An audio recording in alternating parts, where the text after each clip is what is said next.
Chapter 2. The woman surnamed Huang. I kept walking south, switching between countless vehicles.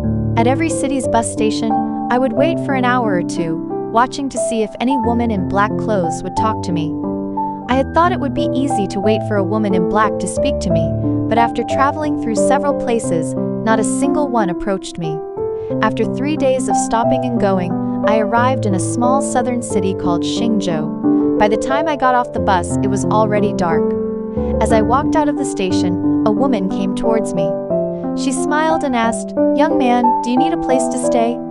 I was about to decline, but the clothes she was wearing stopped the words on the tip of my tongue. She was wearing a black outfit. I hadn't planned to stay at first, since hotels near bus stations are usually overpriced. But my mood lifted, so I decided to spend the night at her inn. After resting for a night, I rented a cheap single room in this unfamiliar city. I waited 3 days, but the woman surnamed Huang still didn't appear.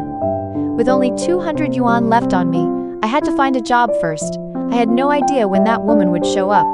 I got a job at a furniture mall, selling furniture for a boss. The salary was 2,500 yuan a month plus commissions. So I worked while continuing to wait for the woman surnamed Huang. Half a month later, I became familiar with everything about Xingzhou, its culture, geography, feng shui layout, and development direction. Most of the southern region is mountainous, and Xingzhou is a city surrounded by mountains on all sides. Its feng shui layout is called 9 dragons returning to the cavern. Though named so, 3 of these dragons are dead. These 3 dead dragons have hindered Xingzhou's economic development.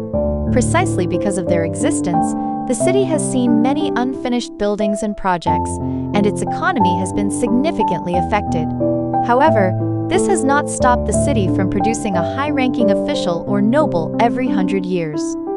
80 or 90 years ago, it once gave birth to a great figure that locals still talk about with pride today. The real estate industry here is struggling, but the tourism sector is developing quite well. There is a forest of 10,000 peaks, and within that forest lies a lake. There must be a reason my grandfather sent me to such a place. It is perfectly suited for my growth. I haven't fully mastered the skills my grandfather taught me yet, and this small city is just the right place for me to take things step by step. I have to say, my grandfather is truly remarkable. That said, the woman surnamed Huang still hadn't appeared, and now I had run out of money.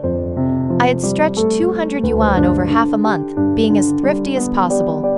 I thought about asking my boss for an advance, but since I had only been working for half a month, I felt too embarrassed to bring it up. It was my day off, and I wandered the streets.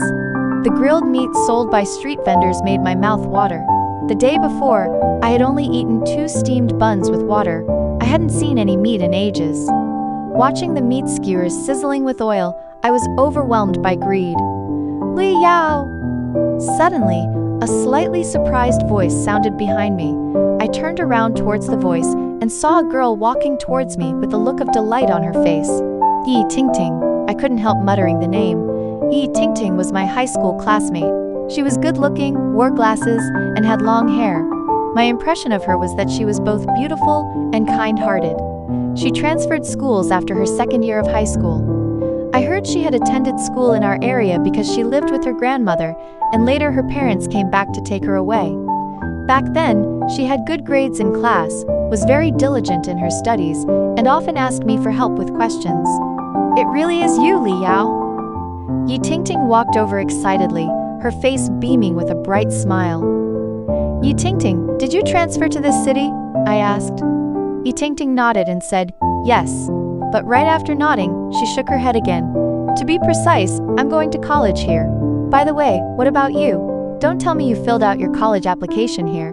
Your college entrance exam score was good enough for a key university."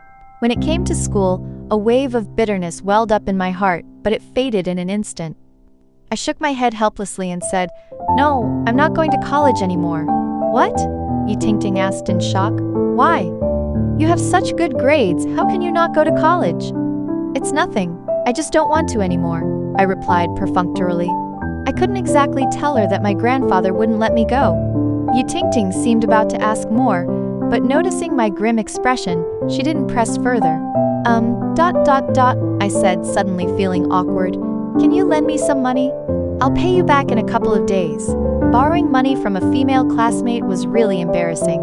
Yi Tingting let out a small gasp, surprised by my question. I quickly explained, look, I'm not the kind of person who borrows money from just anyone, and I'm not the kind who doesn't pay it back. I know it's not right to ask you for money as soon as we meet, but I'm really hungry. I just need 20 yuan to buy something to eat. Don't worry, I'll return it to you. After finishing, my face turned red with embarrassment. Seeing this, Yi Tingting immediately said to the stall owner, Boss, 10 grilled meat skewers, 2 sausage links, and 5 chicken wings. Oh, and 2 chicken legs too. Is this enough? After ordering, she turned to me and asked. I quickly said, enough, more than enough. It's fine, my treat, Yi Tingting said. She pulled 2 100 yuan bills from her pocket and handed them to me directly.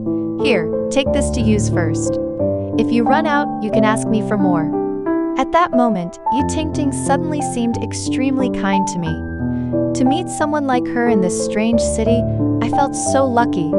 I was just about to speak to Yi Tingting when a car's loud engine roared nearby. Then, a Porsche worth millions stopped at a nearby intersection. Soon, a stunningly beautiful woman dressed in casual, cool clothes got out of the car.